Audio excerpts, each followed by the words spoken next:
Hands raise करें। Okay, और कितने लोग हैं जिनका एंटरप्रेन्योरशिप से कोई ताल्लुक है? Raise your hands. Alright, so I can see there are a lot of people who are interested in tech and who are interested in entrepreneurship as well.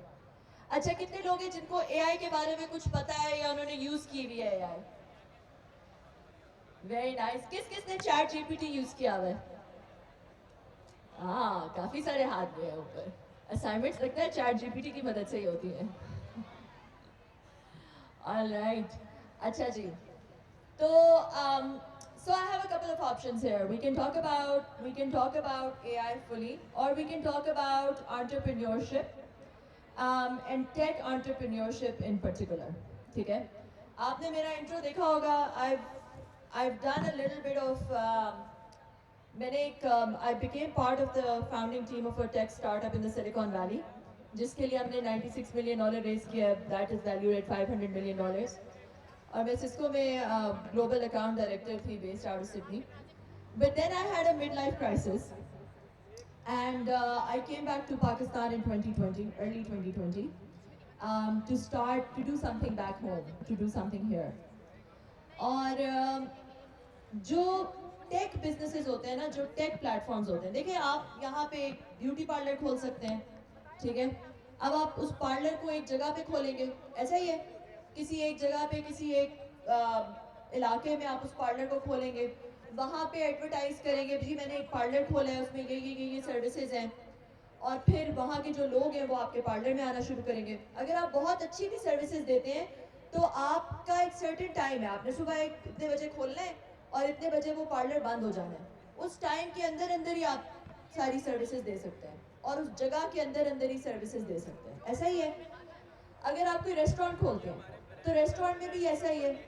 आपने पहले बहुत ज़्यादा पैसा स्पेंड करना है, कोई जगह लेनी है या कोई जगह रेंट करनी है, फिर इक्विपमेंट खरीदना है, फिर उस इक्विपमेंट, फिर वहाँ पे कुर्सी और मेज़ रखने हैं, फिर जितने कुर्सी मेज़ है उतने ही लोग आके वहाँ पे बैठ सकते हैं, उससे ज़्यादा नहीं आके बैठ सकते, क्योंकि आपका एक मसला है। और वो मसला ये है कि वो फिजिकल स्पेस जो है वो कन्फाइन कर रही है आपके बिजनेस को। जितने वहाँ पे सर्विस लोग आप रख सकते हैं वो लोगों की तादाद कन्फाइन कर रही है आपके बिजनेस को।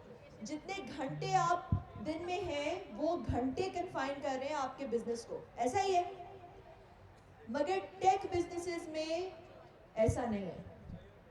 टेक बिजनेसेस जो होते हैं उनका स्केल बहुत ज़्यादा हो सकता है, क्योंकि टेक बिजनेसेस जो है वो इंटरनेट के ऊपर होते हैं। उनको ना तो स्पेस डिफाइन कर रही होती है, ना उनको टाइम डिफाइन कर रहा होता है, और ना उनको सर्विस पर्सनल डिफाइन कर रहे होते हैं। ऐसी कोई कन्फाइनमेंट नहीं होती। तो टेक बिजनेसेस जो है वो क्यों अब मुझे ये बताओ कि दुनिया की सबसे बड़ी टैक्सी कंपनी कौन सी है? कौन सी है दुनिया की सबसे बड़ी टैक्सी कंपनी? हाँ, उबर। मैंने सुना उबर। उबर के पास कोई टैक्सी है? No. So what is Uber?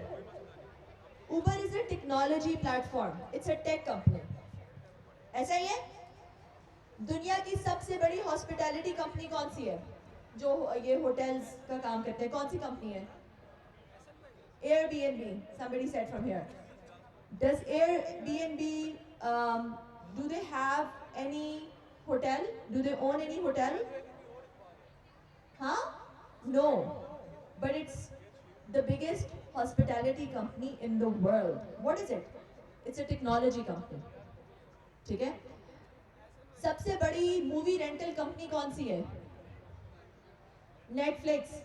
Netflix जो है वो, क्या आप उसके पास कोई शॉप है जहाँ आप जाके मूवी रेंट करते हैं और फिर वापस आते हैं? No. It has unlimited scale because it leverages technology.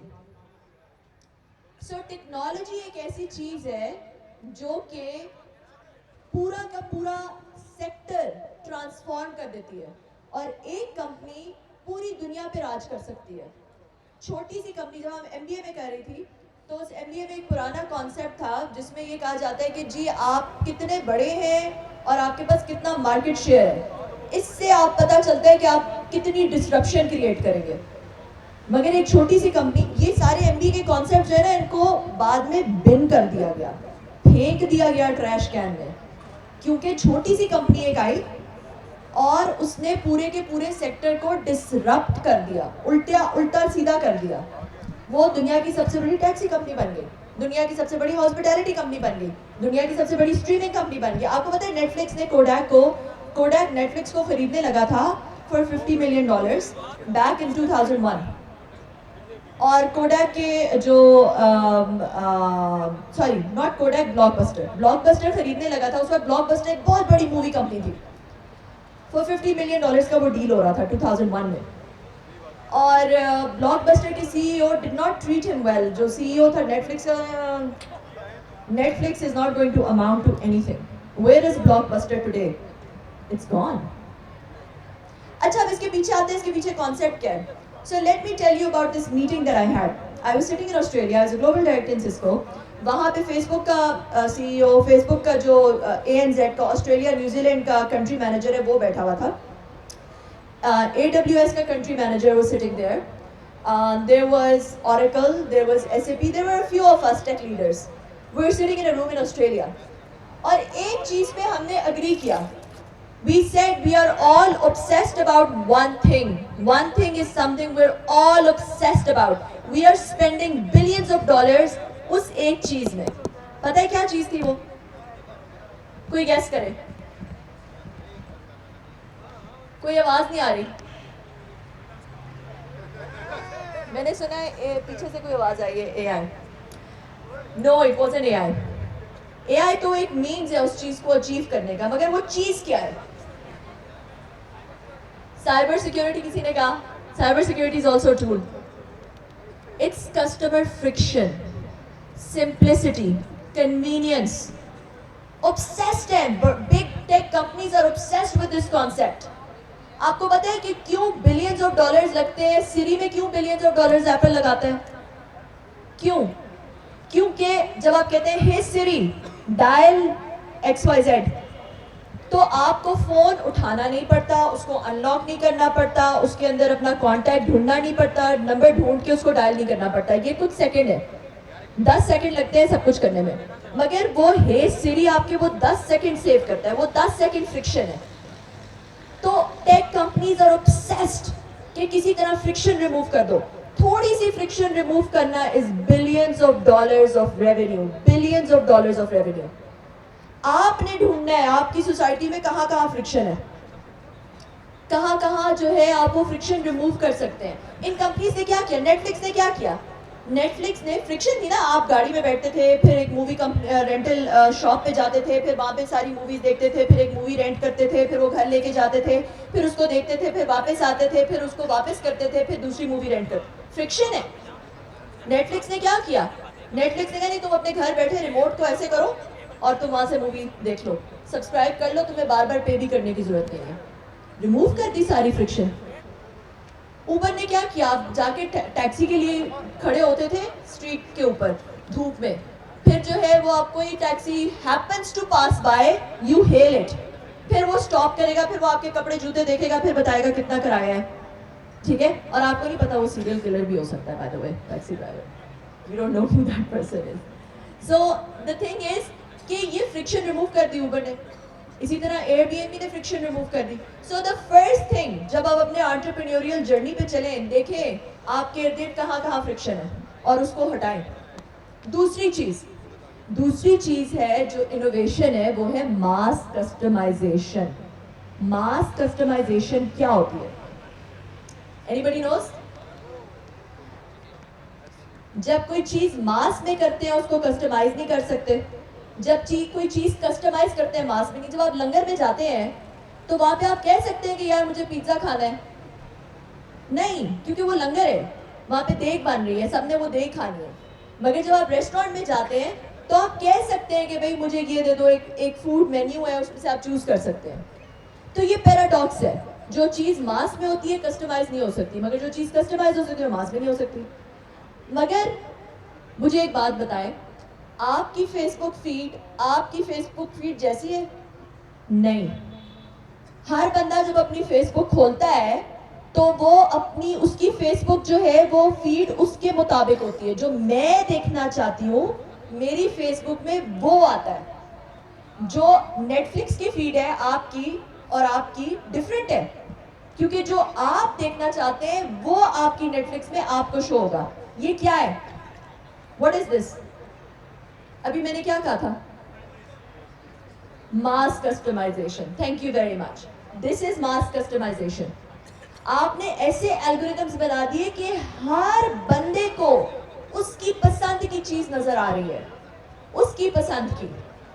देखें आप अपने इलाके में अपने कहां पे मास कस्टमाइजेशन कर सकते हैं, कहां पे मास कस्टमाइजेशन आप अपने कौन सा ऐसा प्रोडक्ट लॉन्च कर सकते हैं टेक का जो कि मास कस्टमाइजेशन कर रहा हो। ठीक है। तीसरी चीज लेटेंट कैपेसिटी। अच्छा, अब ये ऊबर की बात कर रहे थे। ऊबर ने क्या किया? लोगों के घरों में गाड़ियां खड़ी हुई थी, उन्होंने सोचा कि यार ना तो हमें कोई गाड़ी खरीदने की जरूरत है, ये एक बिजनेस मॉडल बनाते हैं, लोगों की घरों की गाड़ियों को बिजनेस मॉडल में लेकर आते हैं, वो भी पैसे बनाएंगे, हम भी पैसे बनाएंगे। लोगों के घरों में कमरे खाली पड़े हैं या लोगों के हॉलीडे होम्स है खाली हैं। किस तरह टेक्नोलॉजी को इस्तेमाल किया जाए और उन कमरों को और उन हॉलीडे होम्स को एक बिजनेस मॉडल के अंदर लाया जाए। मैं भी पैसे बनाऊं, आप भी पैसे बनाओ, वो लोग भी पैसे बनाए जिनके घरों में कमरे खाली पड़े हैं। ये एयरबीएनबी का मॉडल है। ये क्या था? लोगों के घरों में जो गाड़ियां खड़ी हुई थी, लोगों के घरों में जो कमरे थे, what was that? That was latent capacity, capacity that was not being used. लोगों के घरों में खाली चीजें पड़ी हुई हैं, एक आपने ऐप बना दी और उसको एक बिजनेस मॉडल में ले आए। देखें कहां पे लेटेंट कैपेसिटी है। हमने अपनी ऐप में ये किया, माय इम्पैक्ट मीटर। हमने सोचा यार पाकिस्तान में स्कूल तो बहुत है, बहुत सारे प्राइवेट स्कूल्स हैं, ये एजुकेटर्स के जो है 5000 कैंपसेस है, फलां के 5000, तो नए स्कूल्स ब्रिक एंड मोटर बनाने की क्या जरूरत है? इन्हीं स्कूलों में जो है वो बच्चों को स्पॉन्सर कर देते हैं, जो गरीब बच्चे हैं इन्हीं स्कूलों में जाए और उनकी फीस पे करें बच्चों की, इन्हीं स्कूलों में स्पॉन्सर हो जाए। स्कूल 2.5 लाख प्राइवेट स्कूल्स है पाकिस्तान में, 2.5 लाख प्राइवेट स्कूल्स है जो कि बहुत सारे खाली पड़े हुए हैं। तो नए स्कूल्स ब्रिक एंड मोटर, लोगों के पैसे क्यों नए स्कूल बनाने में, ब्रिक एंड मोटर बनाने में इस्तेमाल करें? इन्हीं स्कूलों को इस्तेमाल करें। तो ये होता है लेटेंट कैपेसिटी। आपने देखना है कि आपके इलाकों में लेटेंट कैपेसिटी कहां का है। एक और चीज मैं आपको बताती हूँ, अपना पैसा, मिलियनेयर मैथ, मिलियनेयर मैथ। हर कोई मिलियनेयर बनना चाहता है? Everybody wants to be a millionaire here? Yes, hand raise करें, who wants to be a millionaire? Okay, let's go into millionaire math. सबसे पहले हमने बात की आपका जो टाइम है 24 घंटे ही है ना दिन में। अगर पैसा और टाइम जोड़ दिया जाए, कोई मिलियनेयर बन सकता है? नो क्योंकि अगर आप कोई सर्विस दे रहे हैं आपके पास तो उतना ही टाइम है। आपने लेट्स से अपने 1 घंटे के लिए चार्ज किया $50, $25, $10। How much you gonna make in a day? Not much. Let's say कि आपने 10 घंटे लगाए और आपने एक प्रोडक्ट बना दिया, एक वीडियो बना दी। अब आप उसको $50 का सेल कर रहे हैं। अब आपने जितनी दफा उसको सेल किया आपको पैसे मिले। ठीक है।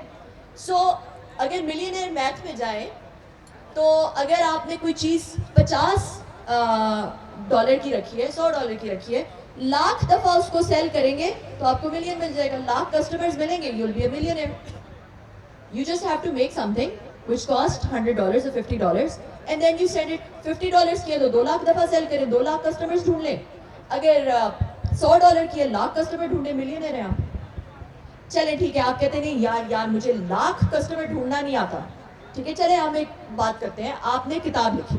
ठीक है, आपने किताब लिखी, वो $50 की आपने अमेजोन पे डाल दी या कहीं पाकिस्तान में दराज में डाल दी। ठीक है, अब $50 आप कहते हैं जी मैं 2 लाख लोग तो नहीं मेरी किताब खरीदते, 2 लाख लोग तो नहीं खरीद सकते।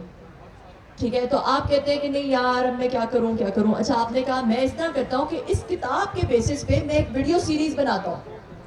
15 घंटे की वीडियो सीरीज है जो कि इस किताब के कंटेंट्स को समझा रही है और वो मैं रखूंगा $500 की। $500 पे जो पहले मुझे 2 लाख कस्टमर्स चाहिए था, मुझे 20,000 कस्टमर्स चाहिए। 20,000 कस्टमर्स में 500 बेचूंगी तो मुझे लाख, मिलियनेयर बन गई। आप कहते हैं कि नहीं यार ये भी जो है ना ये बहुत 20,000 कस्टमर्स भी बड़ा मुश्किल है, मैं इसका ना एक एक्सटेंडेड कोर्स बनाती हूँ, इसका एक एक्सटेंडेड कोर्स बनाती हूँ और मैं ना उसको बेचूंगी $5,000 का और पूरी दुनिया में बेचूंगी। अब मुझे सिर्फ 2,000 कस्टमर्स चाहिए और मिलियनर बन गए। ये तो मैंने आपको एक क्रूड एग्जांपल दी है, ठीक है, but the thing is you get the idea that you go into things that are repeatable, that can be sold on a repeatable basis product। Pakistan में प्रोडक्ट बनता ही नहीं है, पाकिस्तान में सर्विसेज हैं, पाकिस्तान कॉस्ट सेंटर है, हमारे पास 64% यूथ है। 64% यूथ का मतलब 143-145 मिलियन पीपल है जो कि 30 साल से कम उम्र के हैं। हम अगर एआई के प्रोडक्ट्स बनाना, अभी तो एआई B2C है, ठीक है, चैट जीपीटी है, B2C प्रोडक्ट है। B2B में कितना आपको पता है स्कोप है? पूरी की पूरी एआई जो है एक ऐसी चीज है जो कि आपकी इंडस्ट्रीज को ट्रांसफॉर्म कर दे। The way we work, live, play, learn, have relationships is going to be completely different from जो आज जिस तरह हम वर्क, लिव, प्ले, लर्न करते हैं, is going to be completely different जो आज 10 साल बाद हम कर रहे होंगे। आज इमेजिन भी नहीं कर सकते कि क्या होगा बिकॉज ऑफ एआई। पाकिस्तान ने बहुत सारी वेव्स मिस कर दी, मगर इस वक्त हमारे पास डेमोग्राफिक एडवांटेज है, हमें और हमारे पास नॉलेज तो अवेलेबल है। यूट्यूब पे इतने कोर्सेज पढ़े हैं भाई, आज कोई बच्चा मुझे ये नहीं कह सकता कि मैम मैं सीखूं कैसे, मैं ये कैसे करूं, मुझे एंटरप्रेन्योरशिप नहीं, मुझे ये नहीं आती हो। भाई 10,000 कोर्सेज पढ़े हुए हैं, यूट्यूब पे जाओ, खुले, फ्री, बहुत कुछ पढ़ा हुआ है। Learn and do not miss the B2B, मतलब जो कि retail sector, manufacturing, health, real estate, ये पूरी इंडस्ट्रीज ट्रांसफॉर्म हो जाएंगी। देखो कहाँ पे मास कस्टमाइजेशन हो सकती है यूजिंग एआई, कहाँ पे लेटेंट कैपेसिटी को कर सकते हैं यूजिंग एआई, कहाँ पे फ्रिक्शन रिमूव कर सकते हैं यूजिंग एआई, कहाँ पे जो है हम कोई सप्लाई चेन बहुत ज़्यादा एफिशिएंसी लेकर आ सकते हैं कि सप्लाई चेन के अंदर यूजिंग एआई, कहाँ पे हम लोगों को ट्रांसपेरेंसी, कन्वीनियंस प्रोवाइड कर सकते हैं using AI. Look and explore. Pakistan is a nascent society, there so many, population density यहाँ पे इतनी ज़्यादा है, पॉपुलेशन डेंसिटी यहाँ पे, और ग्रीन फील्ड है यहाँ पे। लोग अब सिलिकॉन वैली में जब हम जा रहे थे अपनी कंपनी स्टार्ट करने, तो सोच रहे थे कि कहाँ पे स्टार्ट करें, silicon valley so competitive, Pakistan is not competitive, यहाँ पे तो बहुत अपॉर्चुनिटी है। सो हमने, हमारी generation hasn't given you too much honestly. जिस तरह के अभी हम हालात में, वी ऑल नो किस तरह के इकोनॉमिक, पॉलिटिकल वगैरह वगैरह सब हालात हैं। Our generation failed, we haven't given you anything, but we are looking towards you. उम्मीद आप है हमारी। We know you are going to save this country, you are the ones. आप लोग हैं जो इस मुल्क को बचाएंगे, और आप लोग ही इस वक्त सबसे ज्यादा है, 64% आप है। So we are looking towards you.